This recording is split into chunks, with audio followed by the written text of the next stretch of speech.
Oke, pada chapter 3 kita akan bahas tentang focus on interest, not position. Untuk subbab pertama yang akan kita bahas adalah mengenai for a wise solution, reconcile interest, not position. Jadi, untuk bab ini adalah tipikal dari banyaknya negosiasi.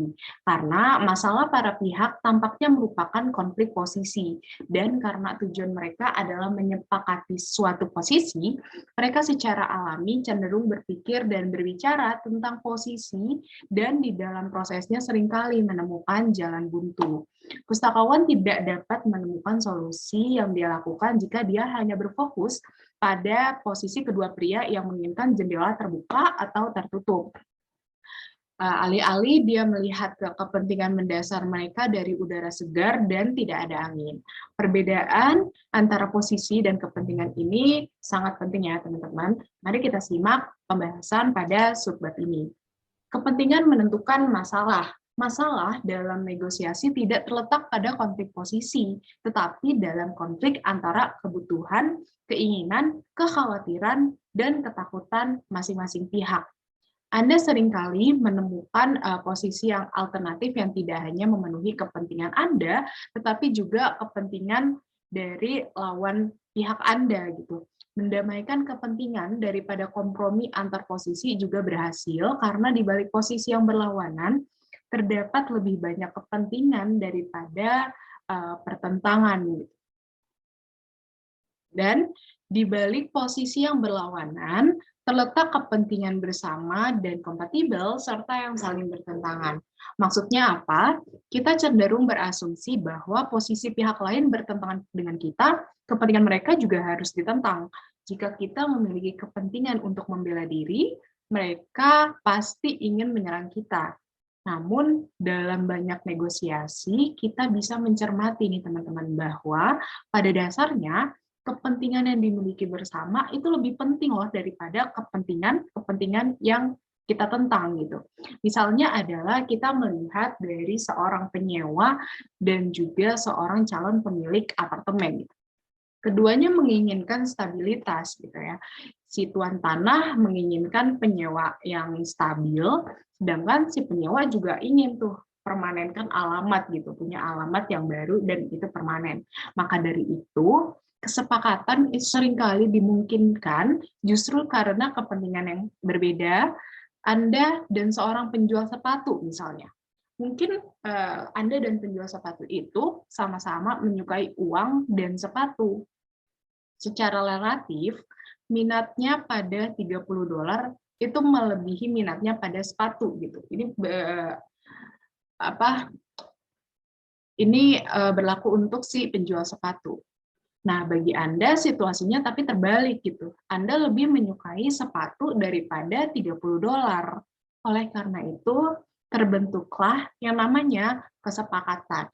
Si penjual sepatu mengorbankan sepasang sepatu demi $30 dan Anda mengorbankan $30 demi sepasang sepatu. Padahal Anda dan penjual sepatu tuh sama-sama menyukai $30 dan juga sepatu. Seperti itu ya. Oleh karena itu terjadi kesepakatan.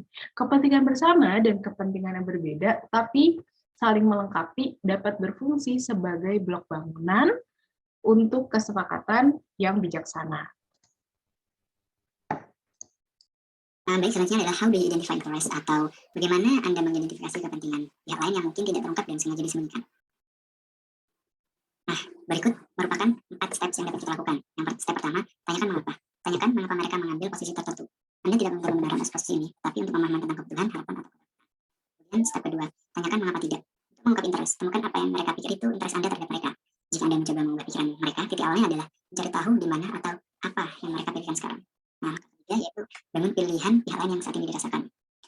Kita dapat menanyakan pertanyaan seperti keputusan siapa saja sih yang ingin kita mengambil. Kemudian terakhir, analisis konsekuensinya. Seperti yang mungkin dilihat oleh pihak lain dari menyetujui atau menolak untuk membuat keputusan yang Anda minta. Nah, untuk paham lebih lanjut, kita akan menampilkan kasus yang tertentu. Nah, berikut merupakan contoh kasus di mana terjadi penyanderaan 52 diplomat United States yang dilakukan oleh mahasiswa Iran pada tahun 1950 di Tehran. Nah, Pertanyaannya adalah, so I press for immediate release of the American hostage. Nah, mengapa jika ia itu dilakukan, maka I sell out of the revolution. Kemudian pemimpin itu akan dikritik sebagai pro-Amerika. Kemudian yang lain mungkin tidak setuju dengan dia atas pengambilan keputusan yang diambil. Kemudian jika kita mengatakan mengapa tidak, yang terjadi adalah pemimpin tersebut mendukung revolusi. Kemudian dia juga akan diapresiasi karena mempertahankan Islam.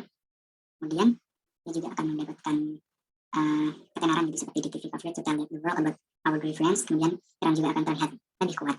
Kemudian langkah ketiga yakni kita juga melihat pilihan pihak lain yang saat ini kita dirasakan. Seperti jika kita setuju IS itu there is a chance that economic sanction might end. Kemudian relation with other nation, especially in Europe, may improve. Kemudian jika kita mengambil tindakan tidak, economic sanction will no doubt continue, dan juga relation with other nation, especially in Europe, will suffer. Kemudian langkah terakhir, yang terakhir ini kita menganalisis konsekuensi seperti konsekuensi pada dirinya sendiri, kepentingan pada dirinya, yaitu will I also gain political support, or will colleagues criticize or praise me. Kemudian kita juga menganalisis impact pada kepentingan grupnya, seperti what will be certain consequences, what will be the economic consequences, and what will be effect on outside supporter and public opinions, dan lain-lain. Dalam proses tersebut akan menjadi kesalahan jika digunakan untuk sesuatu yang berbasis tinggi. Jarang Anda akan berurusan dengan pembuat keputusan yang menuliskan dan mempertimbangkan pro dan kontra, serta kita memahami pilihan yang sangat manusiawi dalam step ini, bukan membuat sebuah perhitungan yang matematis seperti itu. Nah, selanjutnya kita akan membahas tentang talking about interest, atau apa sih kepentingan itu. Nah, sebelumnya negosiasi sendiri memiliki tujuan, yaitu memenuhi segala kepentingan yang ada dari dua sudut pandang yang berbeda, kemudian didiskusikan, sehingga mendapatkan satu keputusan yang akan disepakati bersama. Nah, jadi pengertian dari kepentingan itu sendiri, yaitu sesuatu yang harus disegerakan, diperhatikan, baik dari diri sendiri maupun orang lain. Nah, ada beberapa cara nih yang dapat dilakukan agar kepentingan kita bisa terpenuhi, yaitu yang pertama ada make your interest come alive, yaitu buat kepentinganmu menjadi hidup. Nah, langkah ini dilakukan dengan tujuan agar pihak lain mengetahui apa kepentingan kita, dan perlu meyakinkan kepada mereka bahwa mereka mungkin bisa merasakan hal yang sama jika mereka ada di posisi tersebut. Nah, kami mengambil contoh ketika membawa sebuah barang berharga. Kemudian kita meminta bantuan dari pihak keamanan. Nah, secara langsung kami harus menegaskan bahwa barang yang dibawa itu merupakan barang yang berharga, dan meminta mereka membayangkan juga apabila mereka berada di posisi tersebut dengan membawa barang yang berharga. Nah, mereka pasti juga memerlukan keamanan yang ekstra juga. Nah, yang kedua itu ada acknowledge their interest as a part of the problem, atau akui kepentingan mereka sebagai bagian dari persoalan. Nah, sebagian besar orang cenderung egois dengan memikirkan masalahnya sendiri tanpa memikirkan masalah orang lain. Ketika kita menginginkan orang lain memahami kepentingan kita, maka kita harus menghargai kepentingan mereka terlebih dahulu. Contohnya, pada kasus barang berharga tadi, kita tidak bisa langsung menyuruh mereka untuk menjaga kita. Melainkan kita perlu bertanya terlebih dahulu apa tugas pokok dan fungsi mereka di situ. Nah, yang ketiga ada put the problem before your answer, atau letakkan masalah sebelum jawaban Anda. Nah, kita harus memberitahukan nih persoalan yang kita hadapi terlebih dahulu sebelum memberitahukan kepentingan kita. Contohnya, kita memberitahukan kepada mereka tentang apa yang kita sedang kita bawa, dan kemudian kita beritahu kepada mereka kemungkinan terburuk apa apabila petugas keamanan tidak membantu mengamankan. Kemudian kita baru meminta pertolongan kepada mereka untuk membantu mengawal kita dalam membawa barang berharga tersebut. Nah, selanjutnya ada look forward, not back, atau lihat ke depan bukan ke belakang, yaitu membicarakan tentang apa yang terjadi ke depannya bukan ke belakang. Hal yang telah berlalu bisa dijadikan sebagai pengalaman dan pembelajaran, tapi kita harus selalu melihat ke depan. Nah, contohnya bisa diambil dalam ketika kita bisa memberikan pengertian kepada petugas keamanan untuk membantu kita, dan pastinya akan ada reward untuk mereka karena telah membantu kita dalam proses pengamanan barang berharga tersebut. Nah, yang selanjutnya ada be concrete but flexible, atau jadilah konkret tetapi tetap fleksibel. Nah, maksudnya kita bisa menawarkan opsi lain, tetapi tidak lepas dari apa yang kita inginkan itu. Nah, sebagai contoh tuh, kita menanyakan kepada petugas, jika Bapak selaku petugas keamanan di sini, lantas siapa yang membantu kami dalam proses pengamanan? Nah, secara tidak langsung tuh menyudutkan petugas untuk membantu kita. Nah, membantu kepentingan kita. Nah, yang terakhir ada be hard on the problem, soft on the people, atau keras pada masalah tetapi kita harus lembut pada orang. Nah, saling keras mempertahankan kepentingan merupakan hal yang wajar, karena seorang memiliki kepentingan masing-masing yang perlu diperjuangkan. Tetapi kita harus bersikap tenang dan tidak tersulut emosi. Nah, contohnya tadi, ketika kita berbicara dengan baik kepada petugas keamanan tentang apa kepentingan kita, tapi dengan suara yang tidak lantang atau kita tidak ngotot, pasti mereka mungkin akan membantu kita dalam mengamankan barang tersebut. Aku dua. Jadi kesimpulan untuk bab ini adalah yang pertama, konflik dari negosiasi yang sebenarnya itu bukan hanya tentang posisi, melainkan jauh dari itu, yang sebenarnya adalah terkait kepentingan dari masing-masing pihak. Diperlukan kesepakatan yang bijaksana untuk mengakomodasi kepentingan dari keduanya. Lalu untuk mengidentifikasi kepentingan pihak lain yang mungkin tidak terungkap dan tidak yang sengaja disembunyikan, kita dapat melakukan 4 step. Yang mana yang pertama adalah tanyakan dulu mengapa, terus yang kedua tanyakan mengapa tidak, atau pikirkan tentang pilihan mereka, dan yang ketiga bangun pilihan pihak lain yang saat ini dirasakan, dan yang keempat analisis konsekuensinya. Dan tujuan dari negosiasi adalah memenuhi kepentingan. Untuk itu ada beberapa cara seperti buat kepentingan menjadi hidup, akui minat mereka sebagai bagian dari masalah, letakkan masalah sebelum menjawab, jangan melihat ke belakang, jadilah tegas, tetap fleksibel, keras pada masalah tetapi lembut pada orang. Baik, selanjutnya saya akan membahas capture 4 mengenai invent option for mutual gain. Nah, seringkali negosiasi itu berjalan di sepanjang satu dimensi saja, seperti pembahasan tentang jumlah wilayah, harga mobil, laman sewa apartemen, ukuran komisi penjualan, atau yang lainnya. Seorang negosiator akan menghadapi berbagai pilihan yang tersedia, dan nantinya ia harus menentukan pilihan mana yang akan menjadi pilihan terbaik dan menguntungkan. Keahlian dalam menentukan opsi dan pilihan tersebut merupakan salah satu aset paling berguna yang dapat dimiliki oleh negosiator. Ada dua hal yang sangat mempengaruhi penentuan pilihan yang menguntungkan dalam bernegosiasi, yaitu diagnosis dan persepsi. Yang pertama ada diagnosis. Meskipun memiliki banyak pilihan yang berharga, orang yang terlibat dalam negosiasi jarang merasakan kebutuhan akan pilihan tersebut. Biasanya mereka merasa bahwa tahu jawaban yang benar dan sama-sama percaya bahwa tawaran mereka itu masuk akal serta harus diadopsi. Nah, berdasarkan hal tersebut, dalam sebagian besar negosiasi ada 4 hambatan utama yang menghalangi dan menghambat terciptanya pilihan yang saling menguntungkan. Apa aja sih itu? Perhatikan terus ya. Hambatan yang pertama adalah premature judgment. Melakukan negosiasi yang rumit dengan pikiran sudah bulat berarti ada kemungkinan bahwa negosiasi akan kehilangan sesuatu yang bisa jadi ideal jika dipertimbangkan lebih lanjut. Dengan adanya adjustment tersebut menyebabkan keputusan yang nantinya akan diambil itu mengganggu serta menghalangi imajinasi, kreativitas, dan pemecahan masalah yang sebenarnya. Selain itu, tidak menemukan pilihan yang tepat dalam negosiasi merupakan keadaan normal. Bahkan hal ini juga bisa terjadi ketika kita berada di luar negosiasi yang penuh tekanan.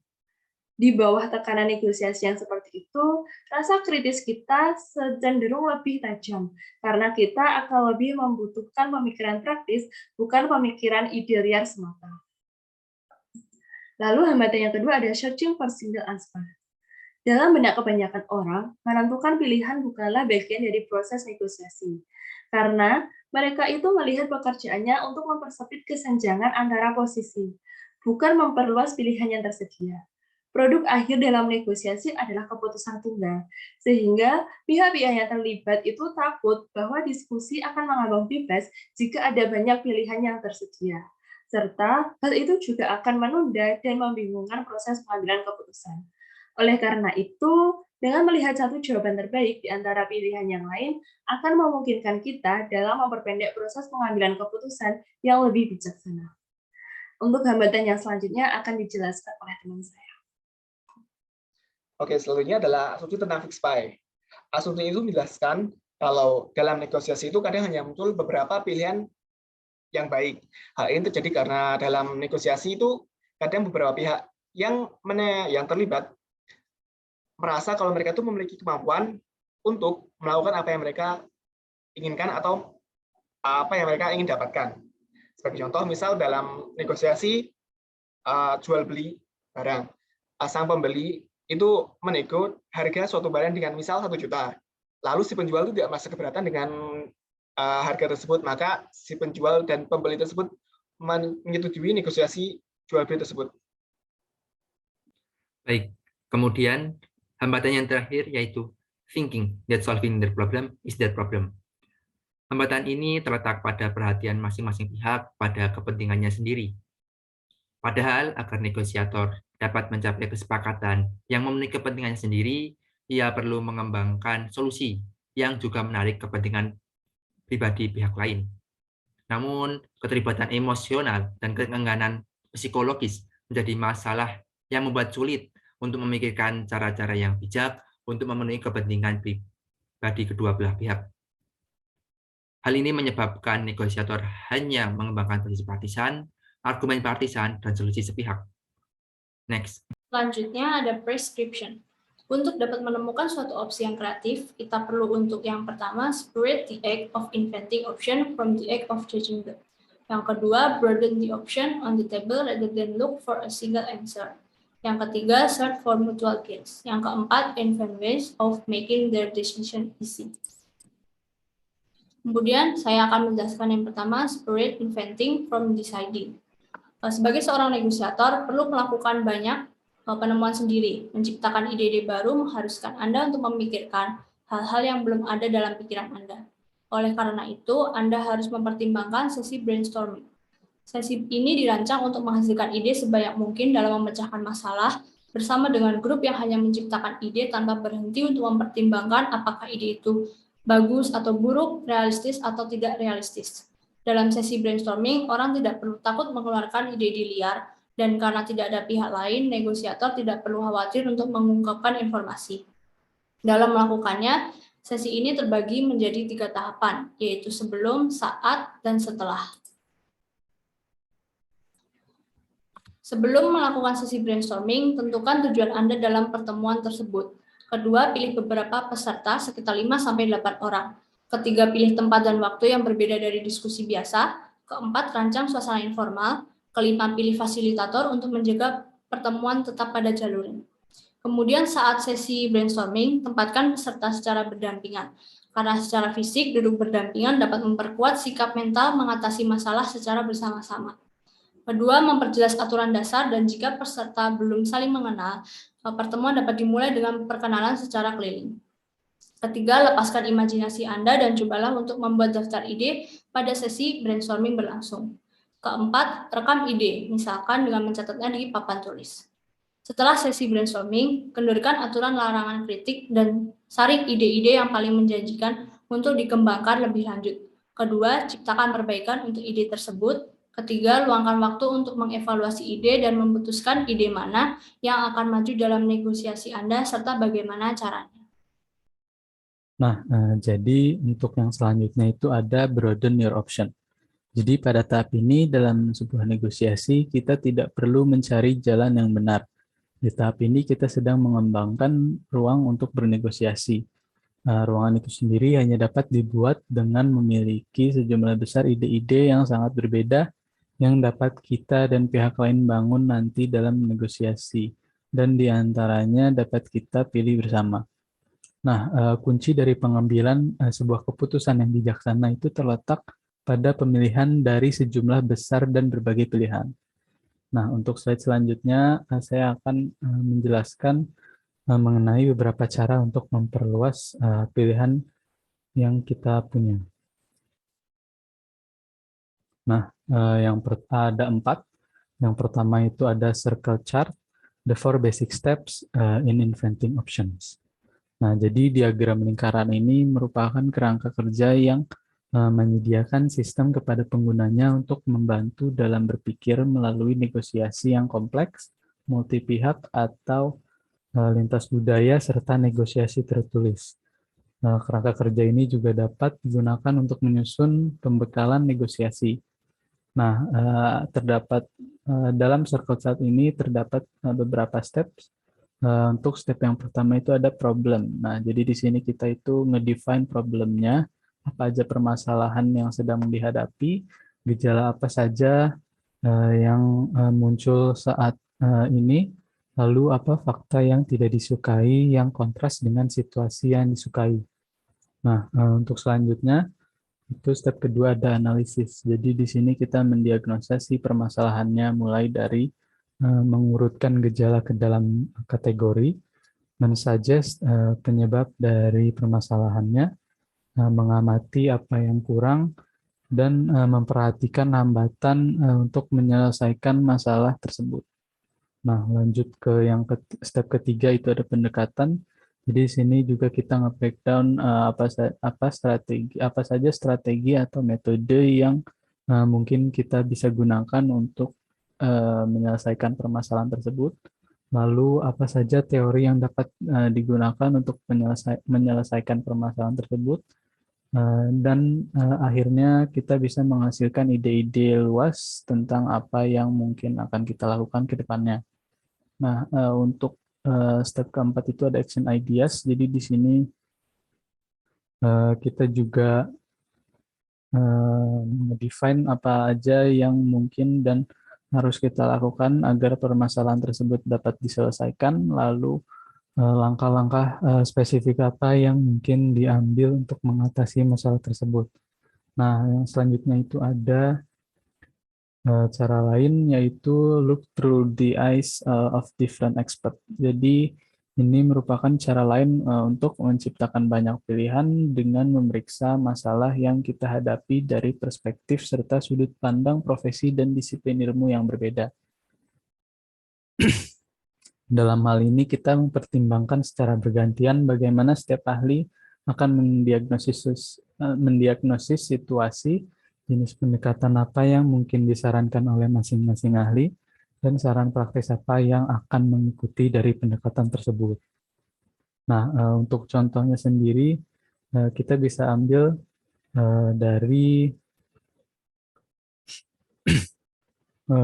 perselisihan hak asuh anak. Jadi kita bisa melihat masalah yang mungkin dilihat dari sudut pandang atau perspektif dari seorang psikolog, pengacara hak-hak sipil, atau seseorang dengan sudut pandang khusus lainnya.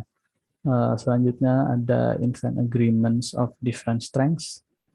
Nah, jadi di sini kita dapat melipat gandakan jumlah kemungkinan kesepakatan di atas meja dengan memikirkan versi lemah yang mungkin ingin kita miliki jika kesepakatan yang dicari terbukti di luar jangkauan. Nah, untuk contohnya sendiri itu kayak misalkan jika pabrik sepatu tidak setuju dengan pedagang grosir mengenai siapa yang harus membayar pengiriman sepatu yang rusak atau retur, mungkin mereka bisa dapat setuju untuk menyerahkan masalah tersebut kepada seorang arbiter. Nah, untuk yang terakhir itu ada change the scope of a proposed agreement. Jadi di sini kita mempertimbangkan kemungkinan apa saja, kemungkinan-kemungkinan untuk memvariasikan tidak hanya kekuatan perjanjian, tetapi juga ruang lingkupnya. Di sini kita dapat membagi masalah menjadi unit yang lebih kecil dan lebih mudah untuk dikelola. Perjanjian sendiri dapat bersifat parsial, melibatkan lebih sedikit pihak, hanya mencakup pokok bahasan tertentu, berlaku hanya untuk wilayah geografis tertentu, atau tetap berlaku hanya untuk jangka waktu terbatas. Mencari kepentingan bersama. Pada saat kita melakukan negosiasi, kita tidak harus memegang sebuah prinsip di mana I win, you lose, aku menang, kamu kalah. Dikarenakan sekali lagi, ini adalah sebuah negosiasi, bukan sebuah final sepak bola di mana harus ada pihak yang menang dan harus ada pihak yang kalah. Negosiasi yang baik itu justru bisa diciptakan jika kedua belah pihak dapat mengidentifikasi dan menyepakati minat atau kepentingan bersama. Mencari kepentingan bersama bisa meningkatkan efektivitas pada suatu proses negosiasi. Ada beberapa poin yang harus kita perhatikan pada saat kita mencari kepentingan bersama saat melakukan proses negosiasi. Poin yang pertama adalah kepentingan bersama mungkin tidak akan selalu nampak, melainkan harus diidentifikasi dulu. Identifikasi ini bisa dengan memberikan question seperti apa kepentingan yang ingin dicapai masing-masing negosiator, berapa biaya yang diperlukan, kemudian bagaimana syarat dan pembagian tugasnya, dan lain sebagainya. Kemudian poin yang kedua adalah kepentingan bersama adalah sebuah opportunities, not sense. Nah, jadi kepentingan bersama ini adalah sebuah peluang, sehingga harus dirumuskan secara konkret dan memiliki orientasi yang panjang agar opportunities atau peluang ini bisa benar-benar diwujudkan. Poin yang ketiga adalah menekankan kepentingan bersama bisa membuat negosiasi menjadi lebih lancar, dikarenakan arah negosiasi akan semakin jelas dan menghasilkan keputusan yang memuaskan masing-masing negosiator. Nah, jadi untuk yang selanjutnya itu make the decision easy. Jadi sebenarnya keberhasilan dalam sebuah negosiasi itu tergantung pada keputusan pihak lain yang diinginkan. Oleh karena itu kita harus melakukan sesuatu untuk membuat keputusan itu agar bisa menjadi lebih mudah. Nah, ada 3 cara untuk kita bisa membuat keputusan menjadi lebih mudah. Yang pertama itu ada khusus. Jadi ini itu untuk mengatasi kebijakan yang diakibatkan oleh memandang terlalu sempit pada kepentingan pribadi seseorang. Jadi di sini kita itu harus bisa menempatkan diri kita sendiri pada posisi mereka. Serumit apapun proses pengambilan keputusan yang dilakukan oleh pihak lain, kita akan memahaminya lebih baik jika kita memilih satu orang untuk melihat bagaimana masalah itu terlihat dari sudut pandangnya atau dari perspektif mereka. Nah, untuk yang kedua itu ada what decision. Jadi di sini tugas kita itu untuk memberi mereka jawaban dan keputusan yang mudah. Sangat penting dalam proses ini itu untuk memusatkan perhatian kita pada isi keputusan itu sendiri. Nah, sebenarnya keputusan itu sendiri itu sering terhambat oleh ketidakpastian. Oleh karenanya kita perlu mencari keputusan atau pernyataan yang mungkin dibuat oleh pihak lain dalam situasi yang sama. Dan coba kita untuk membuat kesepakatan sesuai dengan situasi tersebut. Kita juga harus mengenali kemungkinan keinginan mereka untuk konsisten dan memikirkan apa yang telah mereka lakukan atau katakan, karena hal itu dapat membantu kita dalam menghasilkan pilihan yang dapat diterima oleh diri kita sendiri, serta mempertimbangkan sudut pandang mereka. Nah, untuk yang terakhir itu making threats is not enough. Jadi di sini kita itu kan pasti sering mencoba untuk mempengaruhi orang lain dengan ancaman dan peringatan. Walaupun sebenarnya penawaran itu biasanya lebih efektif dari ancaman dan peringatan. Nah, karenanya kita itu perlu berkonsentrasi pada keduanya untuk membuat mereka sadar akan konsekuensi yang dapat mereka antisipasi jika mereka memutuskan sesuai keinginan kita, dan kita kembangkan kembali konsekuensi tersebut dari sudut pandang mereka. Nah, untuk mengevaluasi pilihan dari sudut pandang pihak lain, pertimbangkan juga bagaimana mereka dapat dikritik jika mereka menggunakan pilihan tersebut. Ini juga akan membantu kita untuk menghasilkan opsi yang akan lebih memenuhi minat mereka secara memadai, sehingga mereka dapat membuat keputusan yang sesuai dengan keinginan kita. Untuk selanjutnya kita masuk ke kesimpulan. Nah, jadi keahlian dalam menentukan opsi itu sangat memiliki manfaat dalam negosiasi. Ada 2 hal yang dapat mempengaruhi pada saat kita mengambil opsi, yaitu diagnosis dan prescription. Kemudian yang kedua, ada beberapa hambatan pada saat kita melakukan proses negosiasi, seperti premature judgment, searching for a single answer, fixed by assumption. Kemudian ada juga solving their problem is their problem. Sehingga berangkat dari masalah-masalah itu, para negosiator itu sangat perlu untuk mencari opsi yang kreatif, yaitu dengan separating thinking from deciding, broaden your action, look for mutual gain, dan kemudian yang terakhir adalah make their decision easy.